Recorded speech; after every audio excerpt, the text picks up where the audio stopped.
जो इनका गठबंधन है क्या कहते हैं उसको, बेमेल। ममता जी आकर के यूपी में कई वोट दिला देंगी, कांग्रेस कई वोट दिला देगी। तो आपके गढ़ में अगर आतंकवादी पनाह ले रहा है तो आपके ऊपर उंगली उठेगी। जब उनकी सरकार में 300 भाजपाई मारे गए तब कानून सही था। समाजवादी पार्टी की सरकार में, कांग्रेस की सरकार में छुट्टा सांड की तरह लोग घूम करके करते थे। दोनों का इलाज कर दिया है मुख्यमंत्री योगी आदित्यनाथ जी ने। वहाँ की जनता अगर टीएमसी के नेताओं के ऊपर अगर वारदात कर रही तो उसकी जिम्मेदार सरकार थोड़े है। मच्छर उनको कहते हैं जो छोटे छोटे अपराधी अपराध करते थे बड़ी संख्या में। समाजवादी पार्टी की सरकार में, कांग्रेस की सरकार में छुट्टा सांड की तरह लोग घूम करके करते थे। दोनों का इलाज कर दिया है मुख्यमंत्री योगी आदित्यनाथ जी ने। सर, देश भर से तमाम मौलानाओं का और मुस्लिम लोगों का बयान आता था कि गाय को राष्ट्र पशु घोषित किया जाए, सरकार से मांग कर रहे थे, जिस पर मुख्यमंत्री योगी आदित्यनाथ ने कहा कि गाय हमारी माता है, ना कि पशु हैं, और कोई हमको ये ना बताए कि हम अपनी माता का किस तरह से सम्मान करें। सही बात मुख्यमंत्री जी ने कहा कि पूरा देश ये जानता है, हिंदू धर्म में सभी लोग गाय को अपनी माता मानते हैं। बात तो मुख्यमंत्री जी ने 100% सही कही है।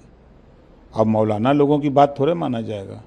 मौलाना लोग अगर वास्तव में मौलाना गिरी कर रहे हैं तो हम तो उनसे कहते हैं कि आप अपनी कौम को ये समझाओ कि वो बेहतर शिक्षा के लिए लड़ें, स्वास्थ्य के लिए लड़ें, रोजगार के लिए लड़ें, नौकरी के लिए लड़ें, अमन चैन के लिए लड़ें। ये आप समझाओ। जो आपके कौम को सपा कांग्रेस के लोगों ने नफरत सिखाया है उससे कुछ नहीं मिलना है। वही आप उन्हीं नफरत सिखाने वालों की मदद करते हो। आप उनसे सीखो, देखो, मोदी जी की बात को समझो, योगी जी की बात को समझो, अमित शाह जी की बात को समझो। ये लोग शिक्षा के लिए, स्वास्थ्य के लिए, रोजगार के लिए, नौकरी के लिए, अमन चैन के लिए कि देश में 140 करोड़ लोग अमन चैन से रहें, खुशहाली से रहें।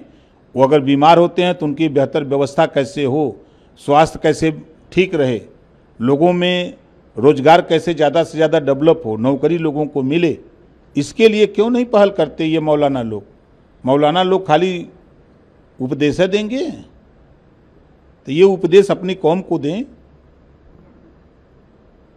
सर, आज ममता बनर्जी पश्चिम बंगाल में प्रदर्शन कर रही हैं। वो भाजपा सरकार पे आरोप लगा रही हैं कि जो अभिषेक बनर्जी और कल्याण बनर्जी पे हमले हुए उनको लेकर कानून व्यवस्था पर तमाम आरोप लगा रही हैं। जब उनकी सरकार में 300 भाजपाई मारे गए तब कानून सही था। 300 लोगों की हत्याएं हुई हैं उनकी राज्य में। और ममता जी प्रदर्शन करें, अब तो विपक्ष में हैं। 15 साल लगातार शासन रहा, हिटलरशाही रही, गुंडागर्दी, तानाशाही रही। उसको समाप्त करने के लिए अब वहाँ की जनता अगर टीएमसी के नेताओं के ऊपर अगर वारदात कर रही तो उसकी जिम्मेदार सरकार थोड़े है। जनता को जैसा आपने सिखाया वैसा जनता कर रही है। सर, पश्चिम बंगाल में हार के बाद ममता बनर्जी अब कहीं न कहीं इंडिया गठबंधन की ओर बढ़ रही हैं, चाहे वो कांग्रेस हो या अन्य दल हो, वो गठबंधन की बात कर रही हैं। कैसे देखें? देखिए, आपको बता दें कि ममता जी आकर के यूपी में कई वोट दिला देंगी, कांग्रेस कई वोट दिला देगी। कांग्रेस के पास कितना वोट है कि सपा की सरकार बनवा देगी? ममता जी के पास यूपी में क्या है? या महाराष्ट्र से कोई आकर के यहाँ कई वोट दिला देगा? ये जो इनका गठबंधन है, क्या कहते हैं उसको, बेमेल, बिना ताकत और पौरुष का गठबंधन है। बंगाल में ममता का ताकत हो सकता है, यूपी में अखिलेश के पास थोड़ी ताकत हो सकती है, लेकिन अलग अलग स्टेटों में सबकी ताकत है। पूरे देश में किसी की एक समान ताकत नहीं है। सर, आजमगढ़ में एटीएस ने आतंकवादी पकड़ा है। सर, कैसे देख रहे हैं आप इससे? समाजवादी पार्टी के लोग कहते हैं कि आजमगढ़ समाजवादी पार्टी का गढ़ है।